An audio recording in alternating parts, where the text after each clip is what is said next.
Good morning.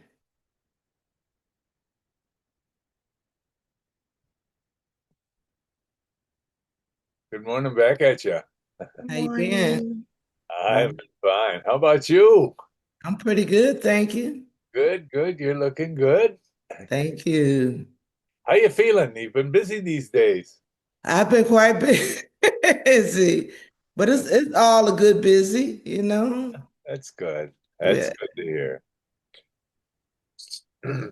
I was excited to be able to join you today. and I'm glad you were with your, Yeah. your Hawaiian shirt on. Take me to the beach, right? Yes, right. Take me to the beach. I keep Uh, it pretty simple these days, Barb. I hear You you. You know, have to. just find a shirt and a pair of pants and I'm happy. So, Uh-huh. what have you been up to on a personal level? Doing any traveling? I haven't, well, what I have been doing, really not personal, I call it personal and business, traveling a little bit with the Democratic caucus, the state caucus, Good. mainly just we had a retreat. Uh, Oh, where, I, I'm sorry, where go was ahead. that? So Where was it? the retreat was focused around where we're going to head as Democrats, state Okay. elected Democrats, Yeah. and how we're going to work in our communities because, November is where all of us need to be focusing. Yeah. And so we were planning for that, and also I've been around like Dallas, Houston, and other places, supporting my members, my Black Caucus members, making sure that they're working their communities. Good. Yeah, Good. Good. Well, that's nice. And this state is a lot of fun to travel in. it really is. And guess what? I'm the chair of the tourism caucus. Oh, Yeah, oh, oh, that's nice. yeah. I get the Texas Monthly. And of Okay. course, this time of year, there's a lot of talk about where to go in Texas and where to travel in Texas. And surprisingly, of course, I get Southern Living as well, and they talk often about options for travel here in Texas. Yeah. It's a great place. It's a great It, place. it really is. And during COVID, many of the industries really took a beating from the hotel industry to Hmm. the amusement park industry, and they're coming back really, really strong. So Oh, that's a that's good good. thing. That's Mhm. good. I know that in the entertainment area, we've lost a number of places like Six Flags over Texas and various Mhm. parts of the state. So, and that's due largely to the outbreak that we had. So, you know. So what about our guest today? Who is this fella? So we've got a couple guests today, one from SA Kids that's going to talk about what's happening there and the things they're doing in the community. Uh-huh. Also, I've invited the young lady who's running for lieutenant governor. Oh, great. Oh, great. Yeah, and Oh, so she great. served with me in the House, and so she's Okay. running for lieutenant governor. And then I got a text this morning that Loose Chopper, one of the Oh, individuals running for DA, wants to speak. And okay. I know Jane Davis spoke last month, so Loose Chopper texted me this morning. She wanted to get on, so All right. Good. I look forward to it, I tell you. good. So, I see we have some other guests here as well, don't we? Yeah, we do. We do. Good.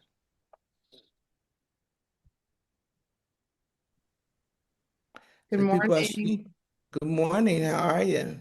I'm great. Thank you. It's a Good. pleasure to be here, Ms. Happy to have you. Hawkins. Yeah, yeah, very pleasant. And Dr. Dean just came on. He was the one that brought me in so that I could have this wonderful opportunity to present to the people that are your constituents that do outreach into the community and such. So I'm super excited.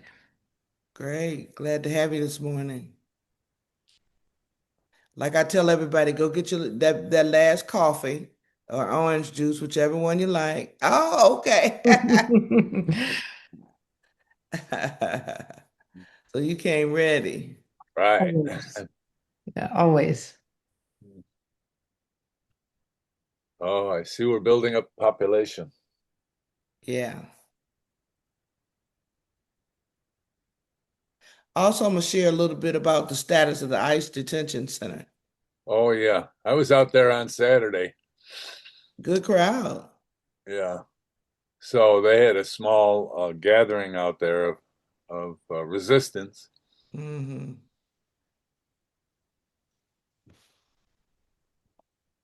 I wish And we that's could have gotten out ahead of that. I really do. I don't know why it got by the city council and our politicians. Um, we should never have been in a position where they were actually able to purchase it or do whatever they get to do because there's no regulation to keep them from doing it. yeah, I think what they're running into now, the problem is money. And that's the blocker now is money. Well, if they don't get to follow through and purchase it, I'll be a happy man. Yeah. Well, no, the purchase is done.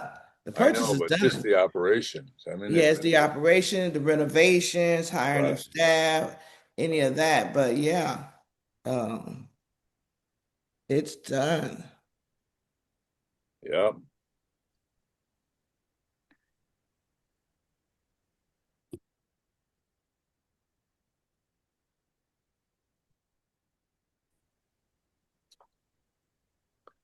Dr. Bryant.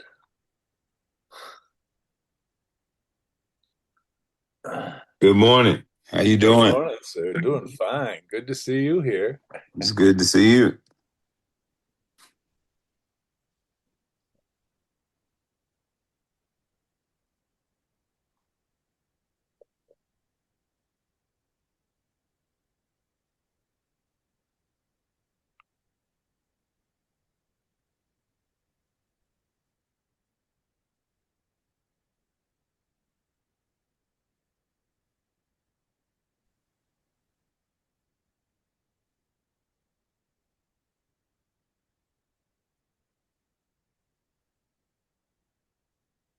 It's 8 o'clock.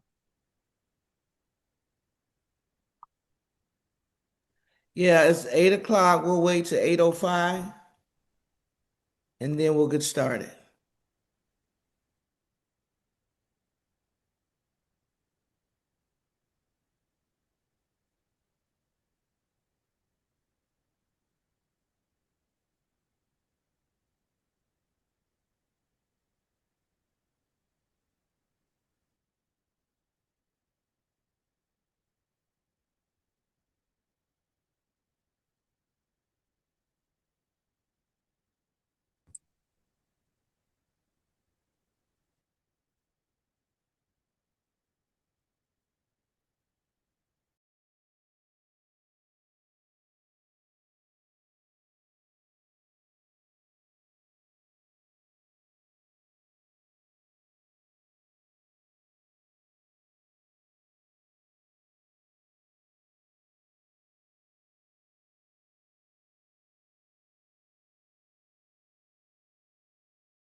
Good morning, State Rep. Good morning. How are you? Good, this Keith. Of course, who got a voice like that? Nobody but Keith. Me and Billy D. Oh, okay. All right.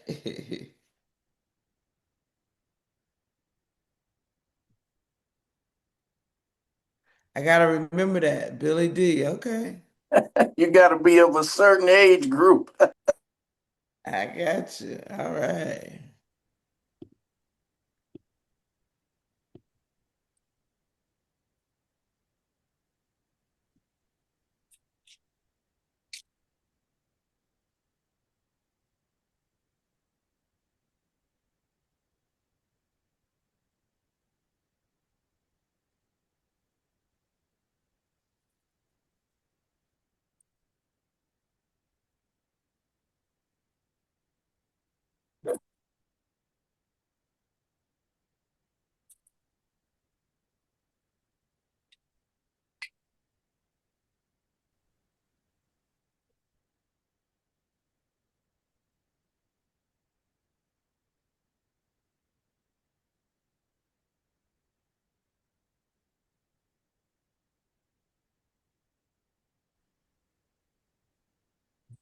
Testing 1 2 1 2. Loud and clear, Kevin. All right, I got a new computer and it books. All right, so you got a new toy. Got it. All right. You-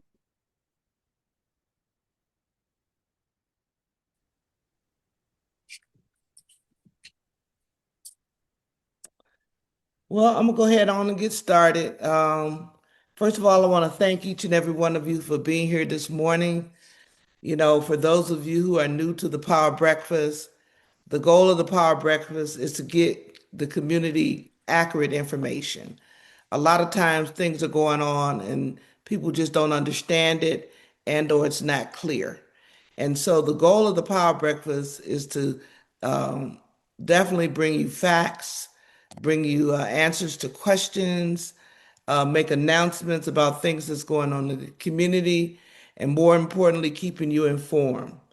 And so we meet the fourth Tuesday of every month, and our goal is to have a community conversation. But we'll start off this morning with our opening prayer. And Elder, I'm gonna call on you. I'm gonna lean on you as usual to give us an opening prayer. Let us pray. God, we thank you for all that you do each and every day to bless us and to keep us. We thank you for this power breakfast and the vision to keep the community informed. We pray that you would enlighten us, energize us, and give us all that we need to fulfill that which lies before us. Guide our hearts and minds and bless us this day. In Jesus' name, amen. Man. Amen. Thank you, brother. Thank you. Now, as we live into this digital space, remember to put your device on mute. If you're not talking, put your device on mute. That'll keep the background noise down so that our speakers can speak. And so we've added some speakers today, folks, and I thought it would be important that's running for office because um, we've got to be informed of who we're voting for. And we've got to reduce the number of what we'll call undervotes because people don't know who's here.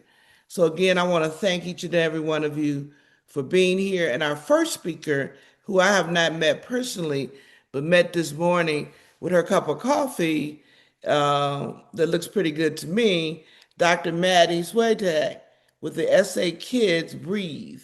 And I don't know anything about the organization, so I'm glad she's here this morning with a team member or two to talk to us about what SAKids Breathe does. Maddie, we're going to load up your presentation, but why don't you come on and introduce yourself? Thank you, Representative Gervin-Hawkins. Always a pleasure to actually be able to disseminate this information. And as I know, I have 20 minutes, so I'm trying to be very mindful of y'all's time. If I don't have 20 minutes, please correct me now. Want to tell you about the San Antonio Metropolitan Health District's SA Kids Breathe asthma program. So we'll go to the next slide. I'm the medical advisor for it. I'm also a pediatric hospitalist with UT Health. That's kind of my origination of how all of this started. So I'm going to tell you a little story early this morning. One is asthma.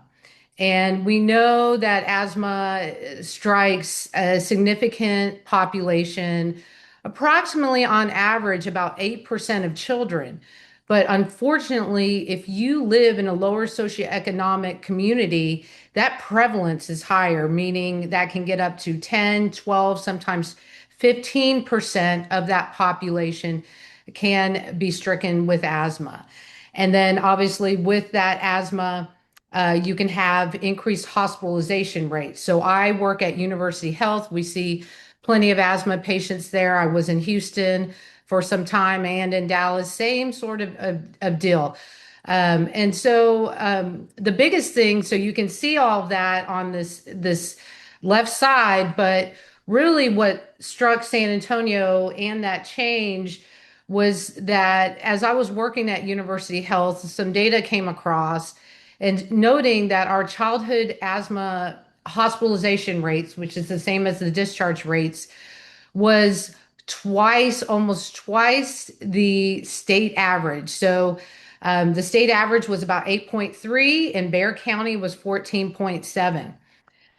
We've made some improvements over time, but we are still about twice the state average. And I think we need more data as the years come along. We're kind of post-COVID and things like that. And so I always like to look at the data over a span further out from 2024. So it'll be interesting to see. But really, we're going to go to the next slide and develop into, you know, how SA Kids Breathe came about. So I had held an asthma summit in 2018, and I just kind of wanted to, understand what was going on in our community, provide some support to school nurses because they're in the forefront of facing children with asthma.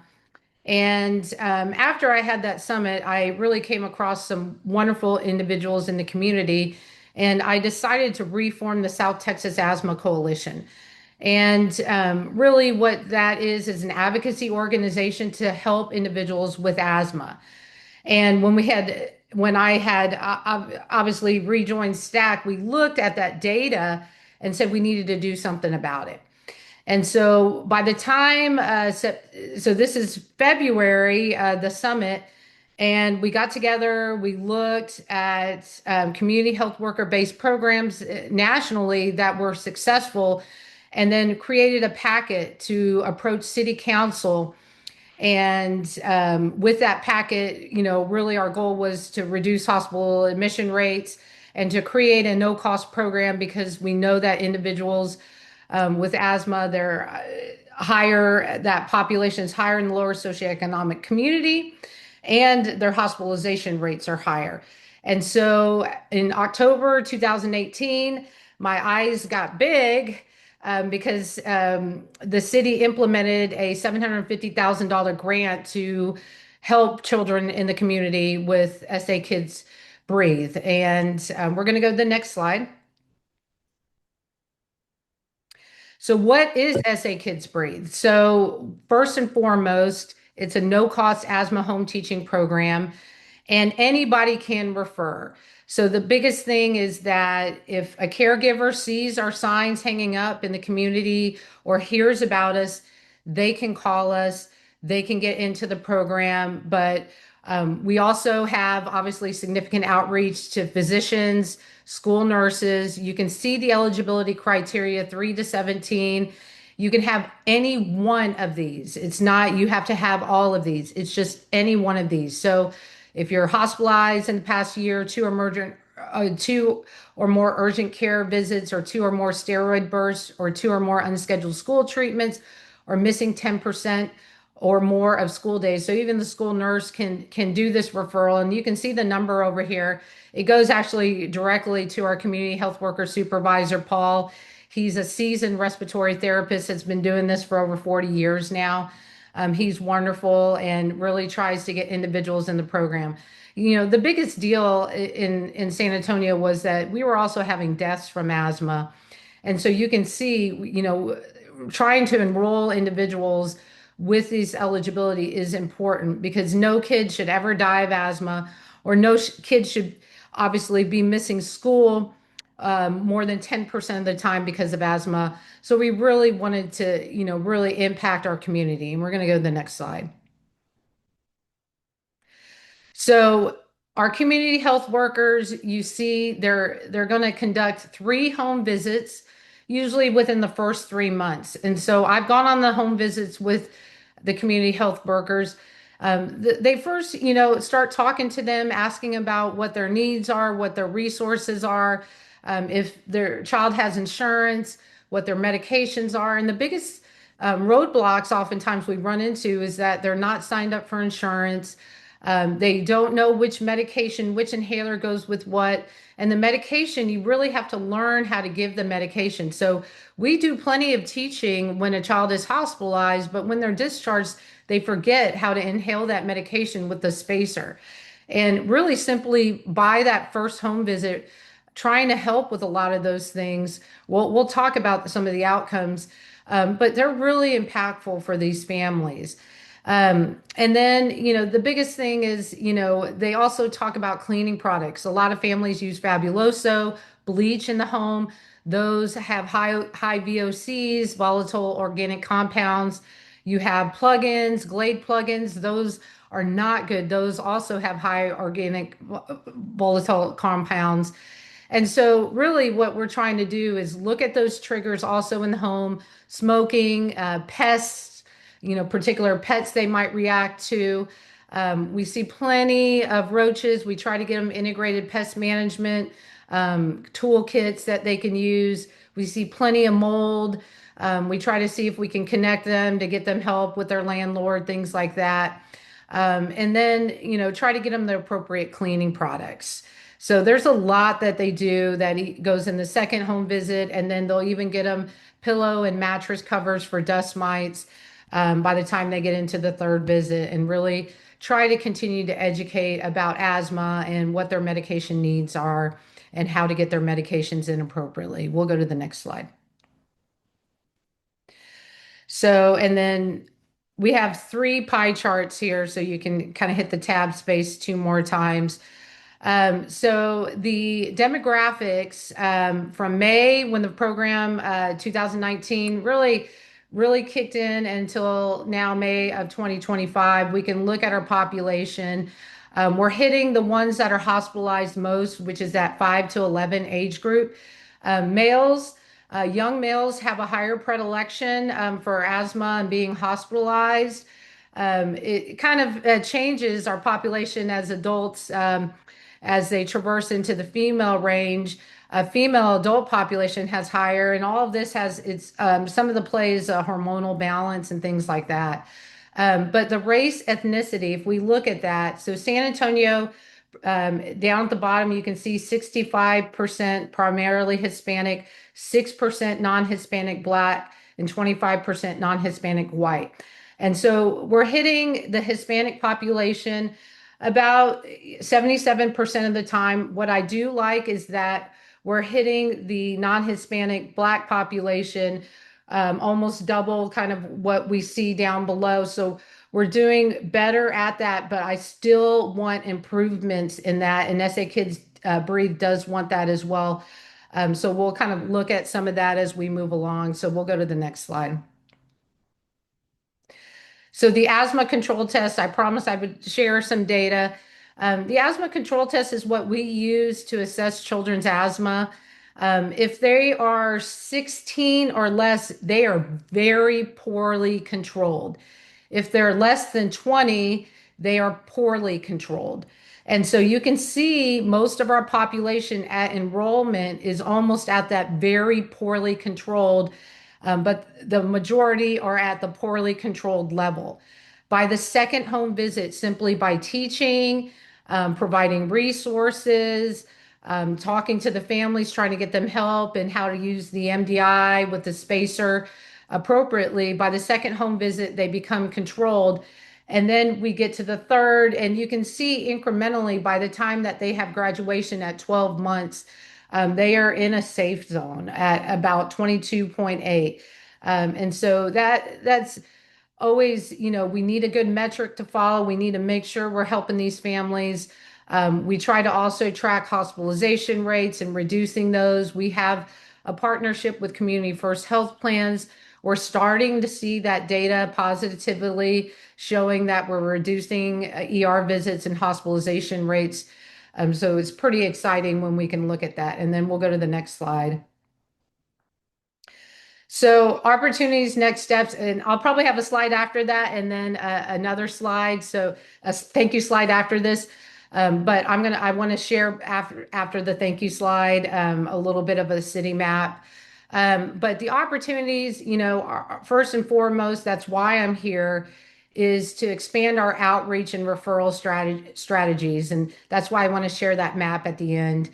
And then we want to make sure that these kids stay in the program. So warm handoffs, people speaking about SA Kids Breathe in the community does worlds of good.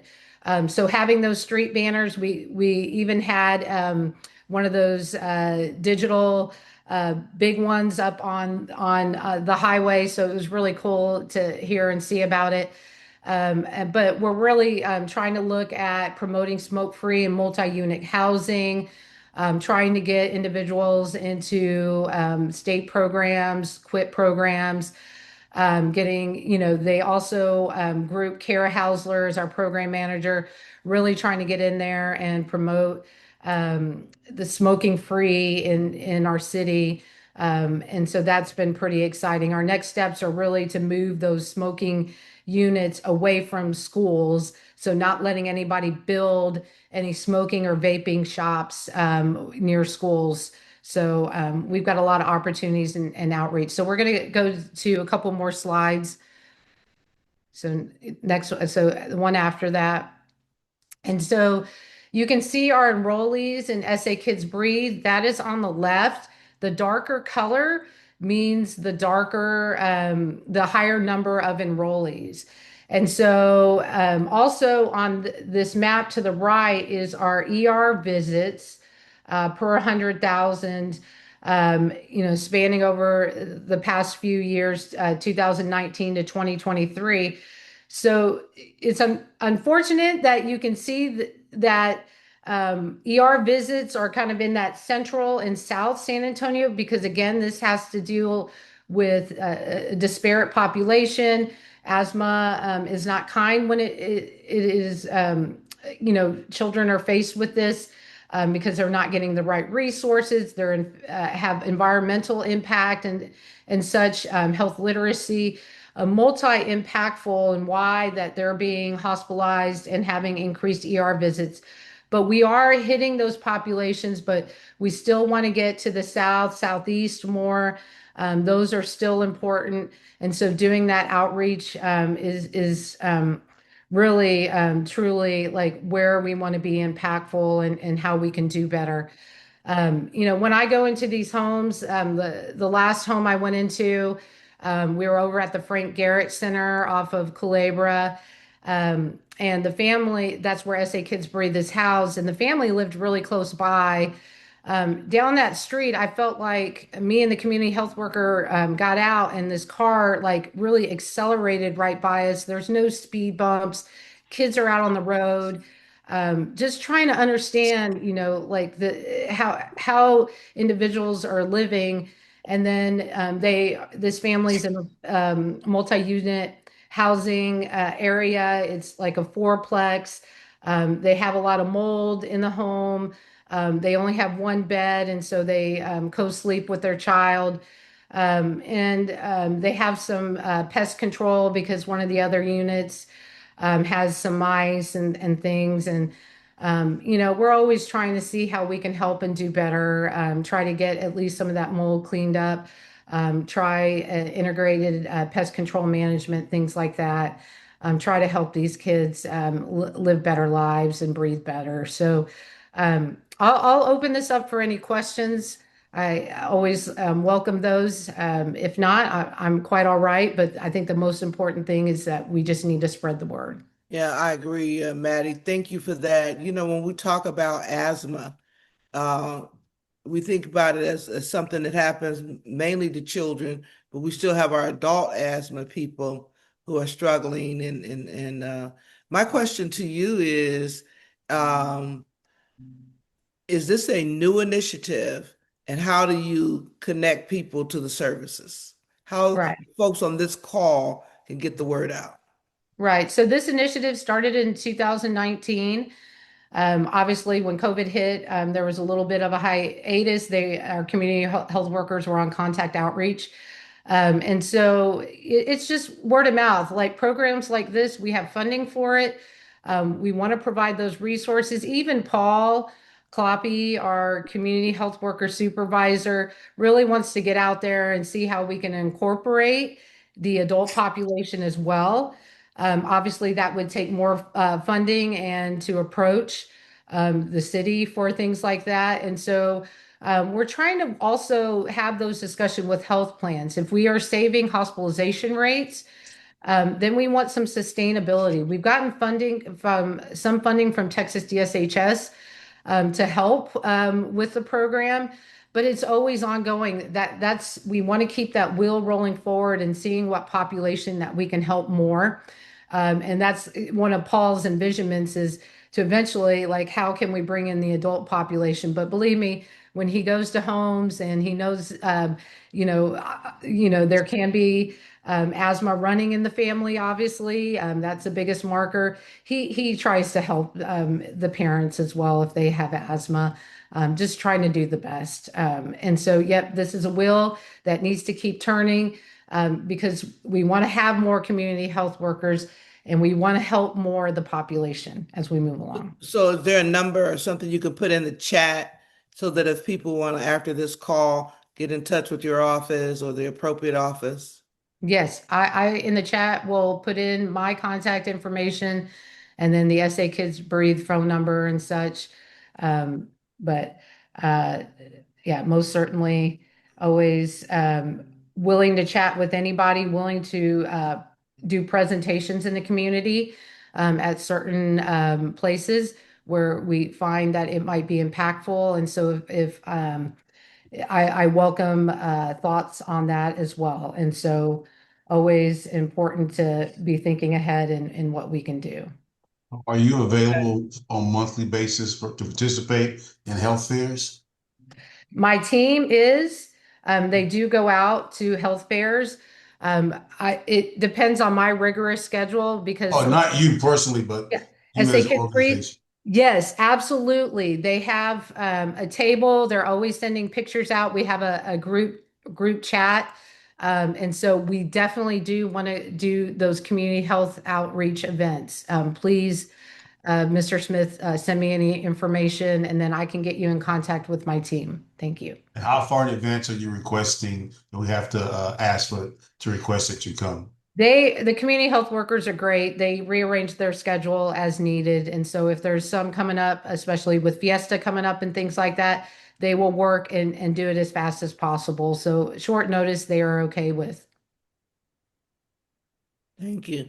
Any other questions for Maddie? Yeah, I've got one. You got the Curious floor. about are you guys doing any correlation studies between levels of poverty in Bexar County and the likelihood of asthma? I mean, I think logically it suggests that there is a high level, but in terms of finding the metrics that can measure improvement, I would think that would be an important thing to look at.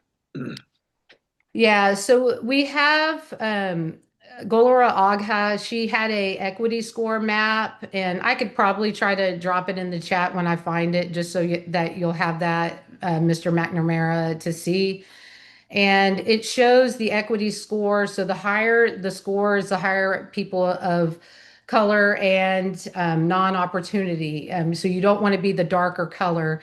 And then you can see that the hospitalization rates for asthma do correlate with that as well, which is, again, unfortunate. How to kind of combine and be impactful. It's multifactorial, that equity score that weighs in. But it's just like anything. If you go in one by one and try to make that impact and help that one family, that does make a difference. Trying to kind of trace that, yes, years from now, I would love to see that change.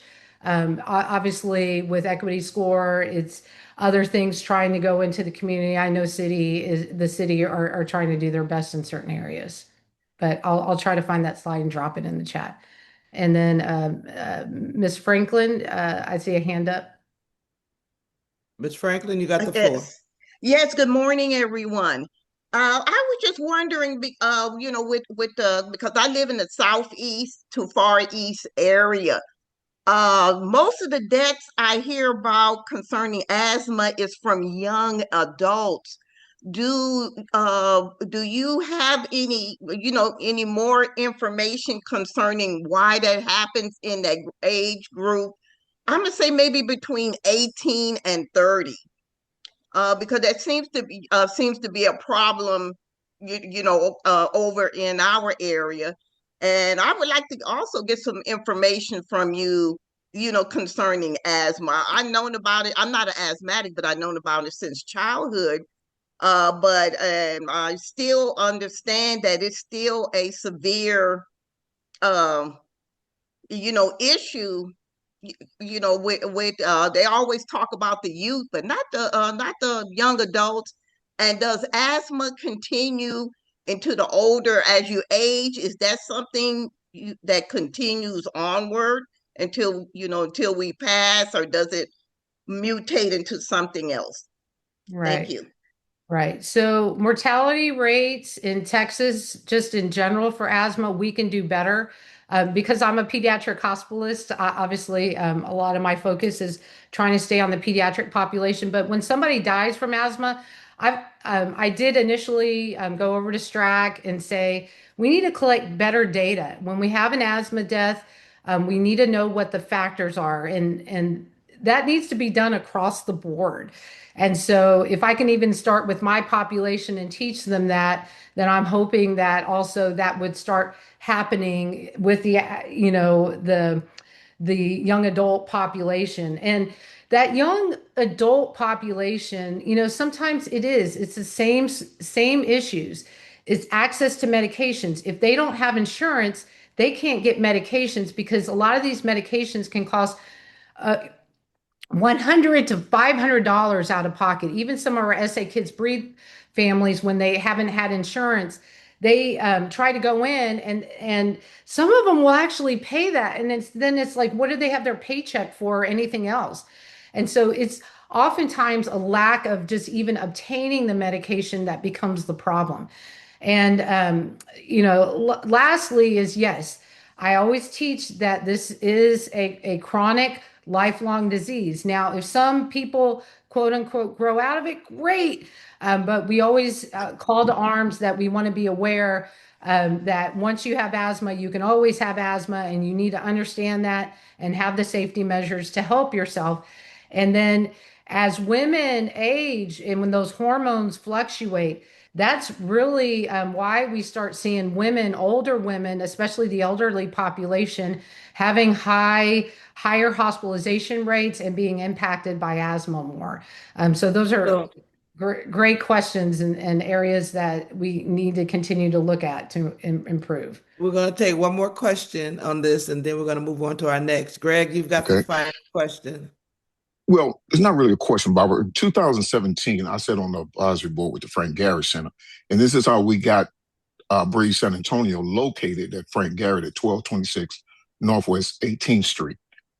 Robert Trevino was the council person at that time, but we had to get out and solicit 5 other votes to get this program done.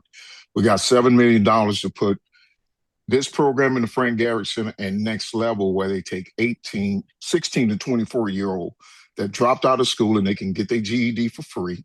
We partner with Chase Bank and still going to this day.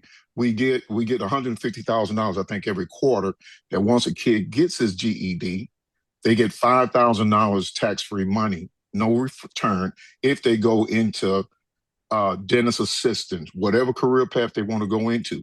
So I thank you for allowing this young lady to come on, because it's been in place since 2019. And you can walk in the Frank Garrett Center. They're located right to the left, or ask for Breathe San Antonio. Jack is one of the managers, I believe, at that location. But this is great information. Thank you very much. Thank you, All Doc. right. And thank you for bringing it up. Thank you for bringing it up. Bringing it up. Bringing it up. Bringing it up. All right. All right. All right. Linda Bryant, you got your device Linda on? Bryant. Okay.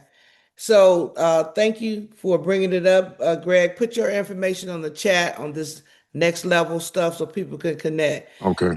So, Doctor, thank you so much for coming this morning and talking to us and informing us. And I see there's some information in the chat. People are wondering if you're willing to come to neighborhood associations. We can help coordinate and get you in contact with some so that you can get the word out on the community, because we know how important this is. It saves lives if people know what to do. Yeah. Thank you, Representative Gervin-Hawkins. A pleasure. And thank you for what y'all are doing. This is wonderful to see all the questions and willingness to help. Always very appreciative. This is a team effort. Awesome. Thank you. So we're going to move into our next segment, which will speak more on the political realm.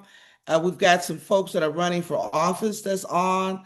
Plus, afterwards, I want to give you some updates on the detention center, and also the redistricting, also the hub program, which is some things that's happening at the state level that will impact many of the people that you know.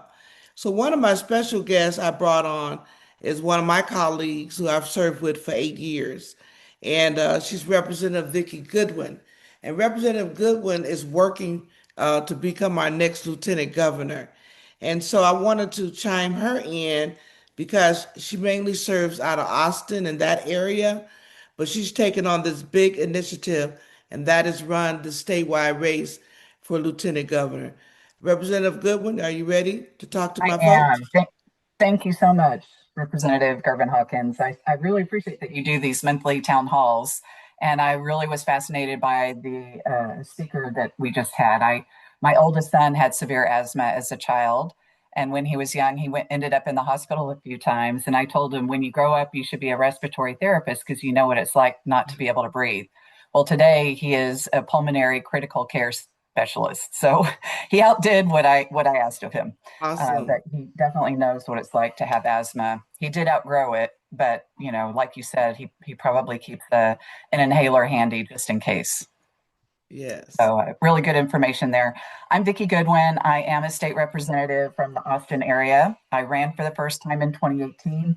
I beat a 4-term incumbent Republican, and I've been in the legislature ever since. I am supportive of our public schools, and that's really what got me to run for the legislature.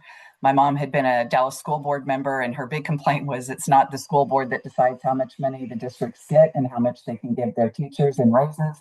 It's the Texas legislature, and they've been underfunding our schools for many, many years.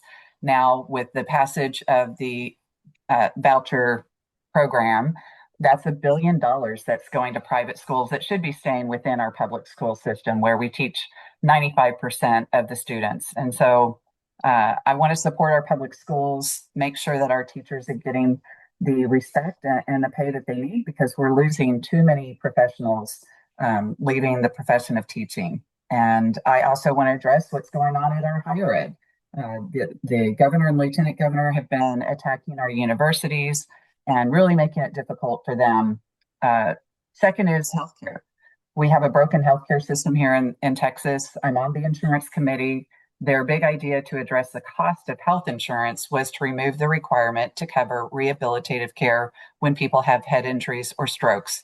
That was a horrible idea. The doctors came to the Capitol and killed the bill, but they will bring it back. So we need leadership that really wants to focus on how do we get people the healthcare, the preventive healthcare that helps people early on rather than waiting until they end up in the emergency room.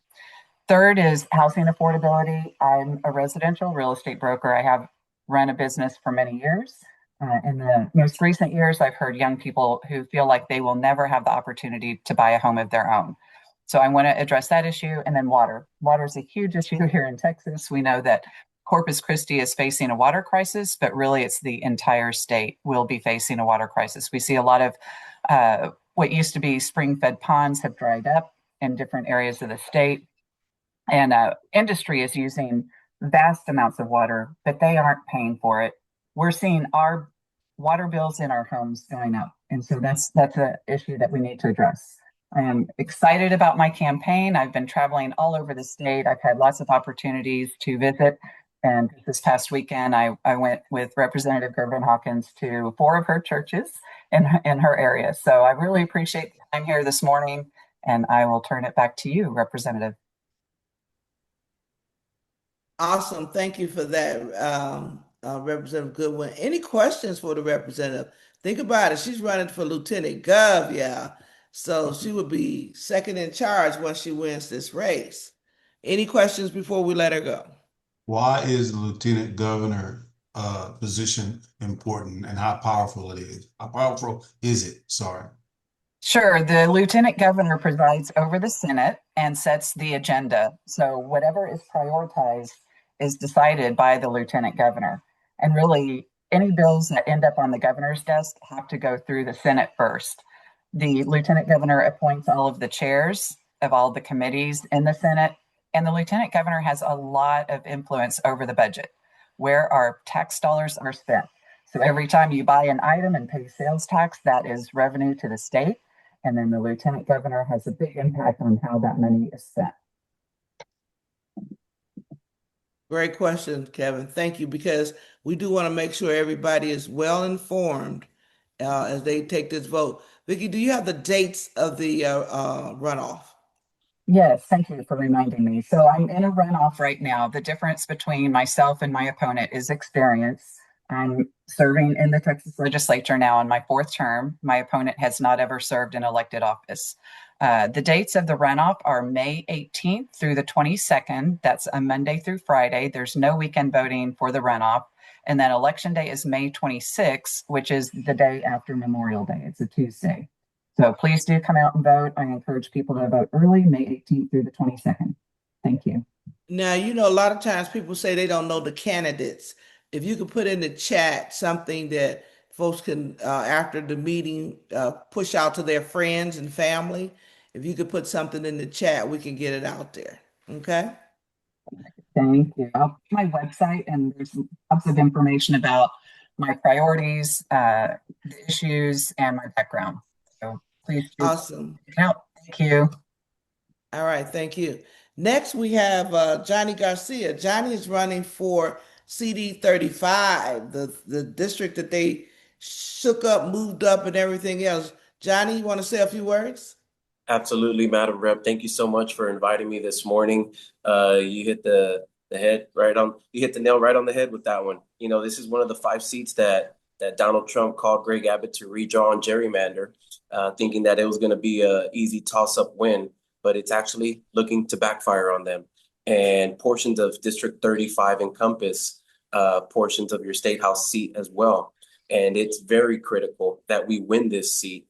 So we're able to restore democracy for our nation. We're able to put guardrails on this reckless administration, and we're able to strengthen and expand the Affordable Care Act, as was being discussed here earlier regarding prescription med costs just skyrocketing through the roof. You know, we were at the Oakwell Farms forum the other day, and I was speaking to somebody who was taking COPD medications, who said that from 1 month he was paying $75, and when the lapse in the ACA subsidies expired, he was now having to pay over $200 for medications. And these are the realities that people are facing in this district. You know, I'm born and raised here in San Antonio. I've spent many times on this breakfast in uniform, speaking on behalf of the sheriff, as I've served at the sheriff's office for nearly 2 decades. Served the last 8 years as his spokesperson. So I have served and protected my community and many of you and your family members here in San Antonio. I have to get off here in a few minutes because we're now going to be advocating at City Hall for affordable housing for veterans in regards to the HUD-VASH voucher system, where landlords can tell you you cannot use your voucher system here in San Antonio in regards to being a veteran. And I feel very strongly that if you served our community and you have finished your time honorably, you deserve to come home back to San Antonio and choose where you get to live. We know that the dividing line of life expectancy dramatically decreases south of Highway 90. And when we have our VA hospitals located north of that location, it's only doing a disservice to our veteran community here. And that's why I'm headed to City Council to advocate on behalf of our veterans, as I know this district encompasses portions south of Highway 90. So it's very important that we remain active, that we remain a shining beacon for our nation as Military City USA. We just have to back it up and fill in the gaps where there are. So May 26th is the election day, as Rep. Goodwin was mentioning here earlier. We are in a runoff in this district. We actually have the best chance to win and flip the majority in the House. And this is the only way we're going to restore some common sense to a lot of the chaos that we see coming out of Washington, D.C. We just need everybody's trust and support to get us there, to elect the right candidate so we can win this seat in November. Thank you so much, Madam Rep. Sounds good. Maybe we could just ask a couple questions if there's any. Absolutely. Because on the timeline, is there any questions for the candidate for District 35? Okay, I don't see any hands, so we letting you off the hook. Thank you so much. All I right. appreciate all the great work you're doing, and thank you everybody for joining this morning as well. Thank you. Have a great day. Yes, ma'am. Next, what I see Jane Davis, and who's running for DA, and I also see Luce Chapa. Jane, you were on first. Did you want to say a few words? I know I've let you say it before, so I'm gonna give you a minute and a half. Thank you, Representative Gervin-Hawkins. Good morning, everyone. I think it's wonderful that we have this avenue of speaking and hearing from the different parts of the community. And I think it's important that we keep something like this going. And I hope that we would take your lead and even expand it to other people. I know it's a lot of work for you to get up and get this going, but it's so important that we hear from all different parts of the community. Like you said, I'm Jane Davis. I'm running for district attorney. I have been an assistant district attorney for many, many years. I think it's very important that we have someone at the helm of the district attorney's office who has experience and who knows what and how the office can best serve the community, that we can protect our public safety, that we can protect victims, that we can give good service to the community in having to deal with crime. And so I would appreciate your vote on May 26th. I'm currently the chief of the juvenile unit of the DA's office. And so I have the experience and the maturity and the temperament, I think, that's needed to be an effective district attorney. And therefore, I'm asking for your vote. And thank you, Representative Gervin-Hawkins, for the time. You're welcome. Thank you for getting on and sharing people who you are, as we want to keep people informed. Next, we've got Luce Chapa, who's also running for DA. So they're engaged in the runoff. Luce, are you there? Yes, ma'am, I am. Good morning. Morning, you got the floor. Thank you, Representative Gervin-Hawkins. It's good to see everyone. Thank you for the opportunity. I raced over after dropping off my son at school, so I'm grateful for the opportunity to visit with everyone. As you know, I'm Luce Chapa, and I'm running hard to be your next Bexar County District Attorney. I'm 52 years old. I'm a mother of 3 children, ages 21, 19, and 11. I'm a 26-year lawyer, and 13 of those years have serving you Bexar County as a justice on the 4th Court of Appeals and also as a visiting judge in Bexar County. I'm a dual graduate of St. Mary's University, and I was raised on the U.S.-Mexican border, born to a Mexican immigrant mom. So as you can imagine, the times in which we are living are very personal to me and very important that we make sure that we are doing all that we can to help Commissioner Calvert and also Representative Gervin-Hawkins, making sure that that precinct and District 120 or this federal detention center is all things seems like on the go, but we're going to help and with the civil division and the DA's office to make sure that doesn't happen. And if there's criminal activity, if that does indeed end up opening, we're going to push extremely hard and work with community leaders to make sure that doesn't happen and we shut it down. But my hope is that it never even opens. So that said, setting that aside, I want to focus next on my judicial service of 12 years on the 4th Court of Appeals. That entails reviewing everything that happens in the trial courts in those 32 counties that were appealed from every DA's office in those 32 counties, civil and criminal jurisdiction. I authored about 1,400 legal opinions. 800 of those were civil cases and 600 of those were criminal cases with only one reversal in a criminal case. That will give me a unique perspective because I know how to build cases from the ground up in terms of how you build a strong case, making sure that due process rights are preserved, making sure that constitutional rights are preserved, but at the same time making sure that justice is being delivered to victims who have been victim of crime. And So that's going to give me a unique perspective so that I can train the younger prosecutors on what evidence to look for and whether they feel that there is a strong case to move forward. Look, ladies and gentlemen, it's no secret. The DA's office right now is very broken. KSAT has done an incredible job in making sure that our community is well informed about all of the brokenness, especially with respect to the Family Violence Division.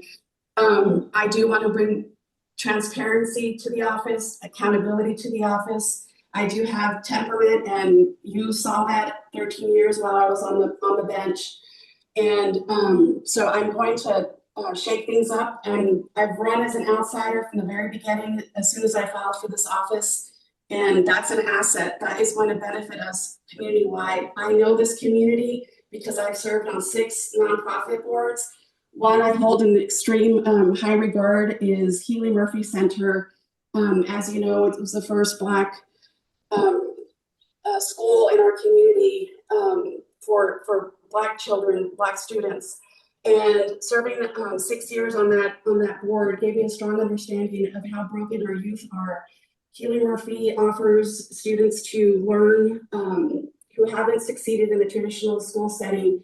They earn their GED or high school diploma. So it was an honor to mentor them. And I still, saw Sister Mary and Mitchell at the No Kings March, and we marched side by side. And so I'm invested heart and soul, personally, with my community service, but also with my legal background that is going to benefit this community. And we're going to ask a couple questions. We're going to ask a couple questions. Oh, okay. Thank you. All right, Beverly, you had questions for candidate Chapel? I do. This is for both of the district attorney candidates. My son is a judge in Williamson, Travis County. I just wanted to know from you all's perspective, can both of you share with me share your experience as an actual trial lawyer in a courtroom defending people? What is your years of experience in doing that? Because that's actually a judge has got to kind of know the real tricks of the trade, and that's how we lose our children into the court, just because they're so poorly represented. Because they're so poorly represented, in the district attorney's office has people who, quite frankly, just out-lawyer them. Can each of you share with me what your actual trial litigation experience is? And we want to keep our responses succinct and not too long, because we do have other items on the agenda and other people we want to introduce. So, Jane, you want to start with you in answering that question? Sure. I have been a trial attorney for over 40 years. I have tried, as a first chair, over 400 jury trials to verdict. I handle thousands of cases per year. I've also served as a defense lawyer for a very few years, about 3 years I was a defense lawyer. So I've seen both sides. I've worked in every section of the DA's office. I know all the way from intake. I've tried misdemeanors all the way to capital murders. I understand how to get a case ready for trial. I understand how to mentor and teach young prosecutors. And so I believe that my experience will serve me well in being the DA. Candidate Chopper? And Ms. Watts, it's good I don't see you on the screen, but it's good to hear your voice. So I want to share this. My experience in terms of my legal career has been working on extremely complex civil cases before taking the bench. And the reality is 98% of cases are settled out of court, as well as in criminal cases, there is a lot of negotiation. So the vast majority do not go to trial. And those are simply the most heinous of crimes end up going to trial. What we need to do is bulk up the front end, right, with restorative justice type programs, making sure that we are giving community members second chances. And just like I did when I was 22 years old, I had a second chance. And my brother, who has schizophrenia, who has gone through the system as well. So not only am I bringing my legal career in terms of analyzing thousands of cases and ruling on thousands of cases, Ms. Watts, it's also personal for me because I understand it from the human aspect, and I look at things also through a human lens. And so that is going to benefit our community, because restorative justice, it's not enough to, it's not enough to say, I've been doing this for 40 years, yet not get into the family violence division and making sure that people's constitutional rights are being preserved, but also victims are seen and heard.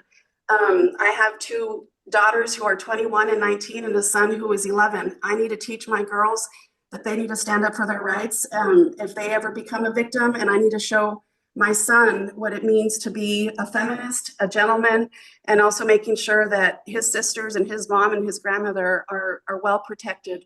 So it's, I lean into this with a lot of heart and soul, but also a lot of leadership, because the DA needs to be a strong leader, and making sure that they have the right team in place to go and try those cases, making sure that we have the right staff, the full funding. Thank you, Barbara. Sorry to go over. That sounds good. What I do want to say to both of y'all, that the community is talking about having a forum that they would like for y'all to participate in, and they're planning something now. I think what we can do is really host something, because the community wants to get to know their next DA. Okay. Yes. And so we'll work with y'all to work with your schedule and really get something together where you can have a time to really talk about you as a DA and what that looks like, so that people can really feel informed. And when they go to the ballot box, they know who they want to support. So thank both of y'all for participating this morning. I really, really appreciate it. Thank you. Representative Gervin-Hawkins, may I just invite everyone, Ms. Davis and I will, we have agreed to, it's, Jane, it's May 12th, I believe, to a League of Women Voters is hosting a debate. And I don't have the location on hand. Jane, do you have the location? Do not have, yes, I do. It's Woodland Point, 702 Donaldson. Thank you, Jane. And it's at 6 p.m. Thank you. All right, we'll push it out to people so we can have a good showing. I did want to make sure that you knew Ella Austin Community Center was the first Black school. Hughie Murphy opened up after that. But just want you to know for factual, it was Ella Austin Community that was actually the first African-American school on the east side. Okay, I'll make sure that that I correct my information. Okay. Thank you, Ms. Watts. But both of them were absolutely necessary. Thank you. Oh, I agree. All right, thank you, both of y'all. Any other candidates online that want to speak and say a couple words? I don't want to miss anyone. Anyone else? Okay. I don't see anyone. If you're there and I miss you, to shout out. Okay. All right. So let's take here, Veronica Brooks. Go ahead. You got the floor. You got the floor. Yes. Oh my goodness. But the thing is, you're not in the runoff. So no, I'm not. That's why I didn't get on. But I'm a candidate for November. But I just want to let everybody know that I'll be running as a write-in candidate in November. So yeah, that's it. And then I could get back on again when we have our other breakfast. Right. That way I can give you the full time that you need to talk to the folks about, because this is going to be something new for this community. A write-in candidate? That's exciting. Okay. I'm going all the way. Yes, I love it. So that, that takes a lot of research and things like that. So I'm going to make sure on the next one you get enough time to talk to us about what that looks like, who's impacted, and all of that. Okay. Yes. Okay. Thank you, Barbara. And good luck to you other candidates as well. All right. Thank you. Is there anyone else? Okay. Let me give you my quick updates, and then we're going to stay on till 9:05 this morning, y'all, because I want to hear what's happening at East Central. Who's building all these schools, who's blowing and going and growing, okay? And I also saw a member from Northeast. Did she leave us? I don't know if she's a candidate, but just to let y'all know, there's elections going on at the state board level and at the city level. For those of you who don't know, is John Owen still on? John, can you give us? Yes, Representative Hawkins, I am on. I'll give you 30 seconds. What's the elections that's going on and some dates, you know? Well, the number one election, which was spoken of, that's coming up, and that is going to be the runoff elections, March 26th. And I have been working very closely with our party chair on revising and adding a little bit more transparency as well as improving the integrity of our party. Great. Okay. The young lady from Northeast is Miss Kelly. Miss Kelly from Northeast, did you want to give us any announcements or any updates that's happening at Northeast? I logged on to hear about the SAKids Breathe presentation, and I can just say that they've been such a help in our district to get kids with asthma the care that they need. I would encourage anyone with ties to any organization to reach out to them. They are a hardworking, dedicated group, and we've been so thankful for them. That's awesome. Thank you for that. Thank you. Ms. Bazil, trustee, what's happening at East Central? Yes, ma'am. Well, good morning, everybody. Again, we're blooming and just doing very well. We are scheduled to have a ribbon cutting ceremony and a tree dedication ceremony coming up in a couple of weeks. Our career and technical education building where kids can go into other things other than just maybe they may not want to go fully through college or whatever, but other opportunities for them there. We're opening, we're having a ribbon cutting for our middle school, Valor Middle School, and a ribbon cutting for Victory. So yes, we are. We're extremely busy. But I don't know if the doctor had left, but I did put in the chat that we have an initiative called Escape the Vape. And that information's gone out to all of the people in the East Central. We are in East Central, southeast part of town. And she said that was a part of town that was missing. I will I got the information. And I will get that to our lead nurse. I'm a nurse professionally, but I serve obviously on the board as a board member. But I will make sure that our health professionals get that information and coordinate that with the educational initiative with Escape the Vape, because this is a big problem, and the attendance for any school board is very, very important. That's drip, that's how we get money to run the school. So if they're losing time out of school for that, then we need to do everything we can do to help them. And that includes all schools. So thank you, Representative. Thank you. Thank you for that. Good information. So, is there any other announcements? All right. I'm going to take just 3 minutes here. Representative Hawkins, my apologies, but one other bit of information, very important. As of May 2nd, the elections office has opened up training for judges and as well as clerks. And I think it's very important that we have as many representatives, especially at the judge level and the clerks, for the support that's necessary for all of our elections coming up. You're talking about precinct judges and clerks. Precinct. Is it no. Election judges. Election judges. Is it election judges and clerks? Is it a paid position?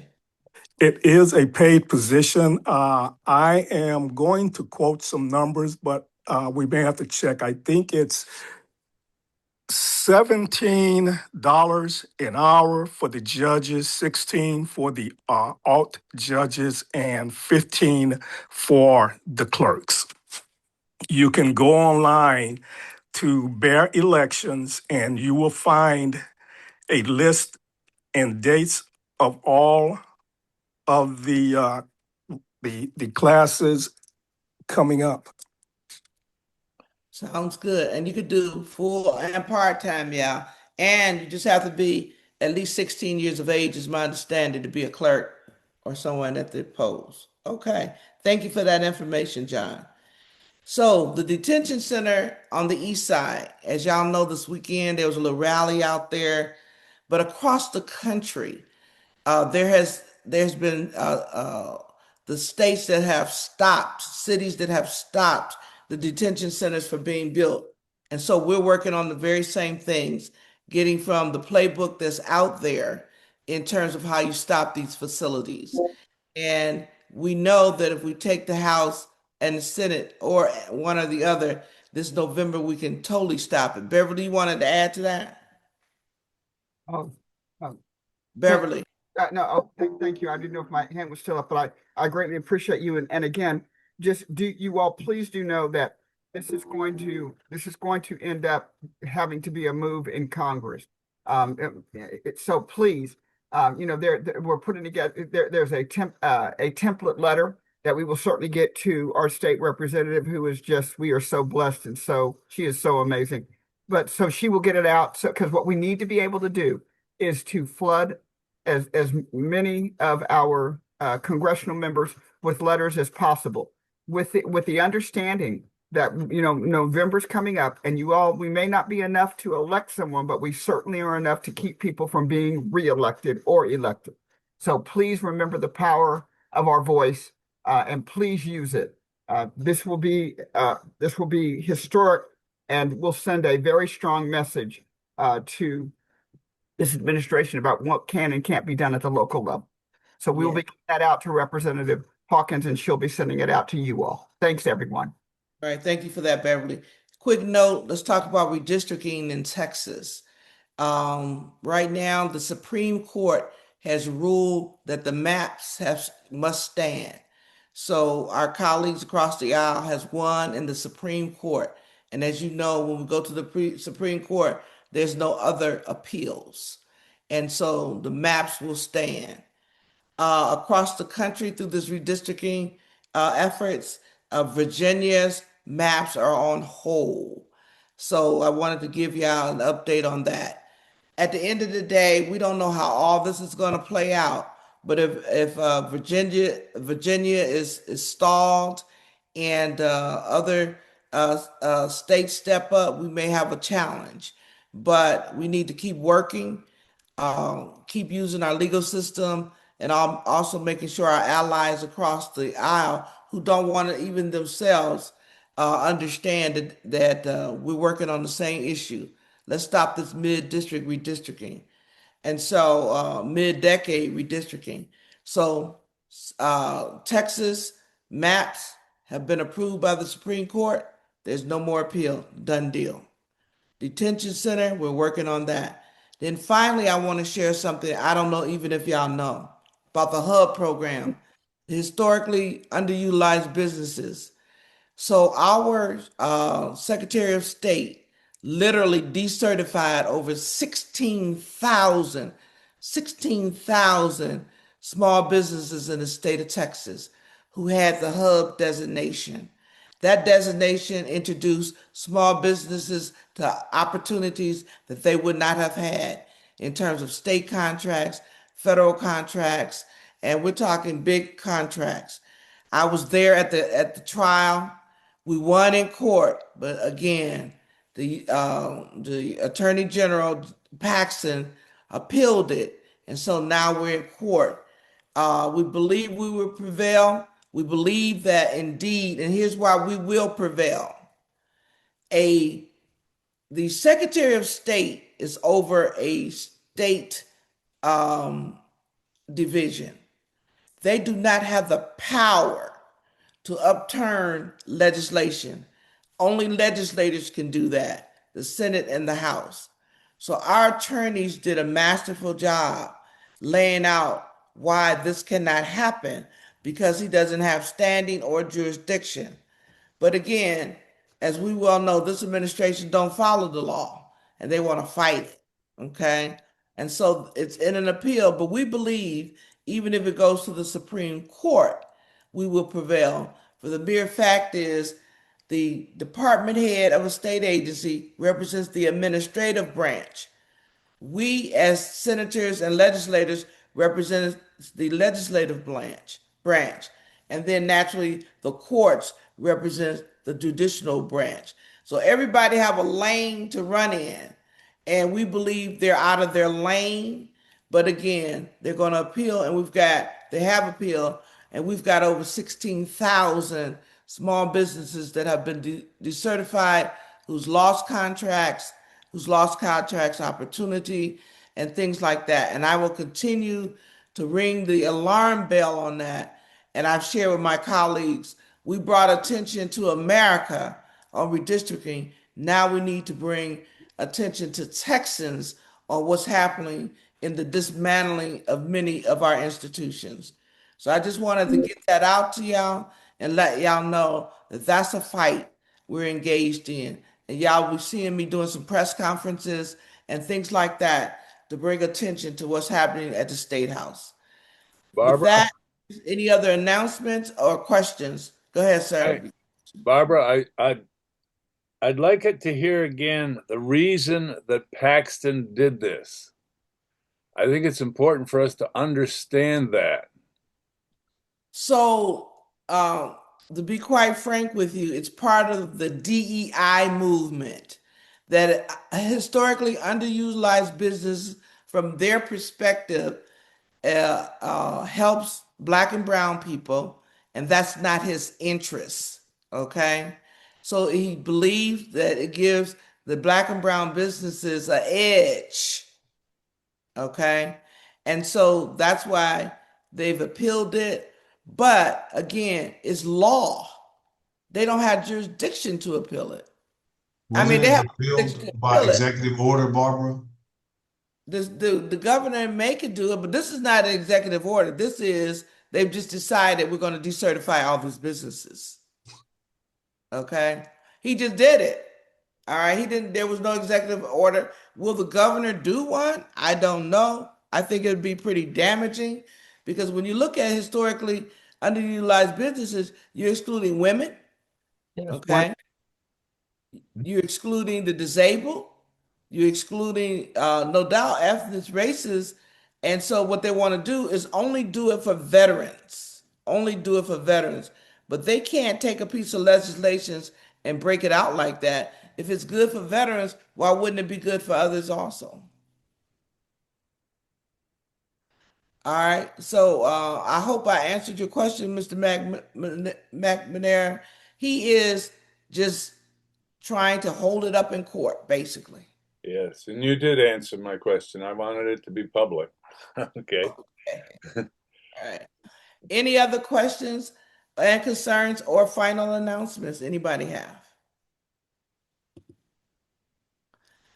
There being none, I just want to say thank everybody for being here this morning. I know we went a little bit over time, but we got to do that sometime.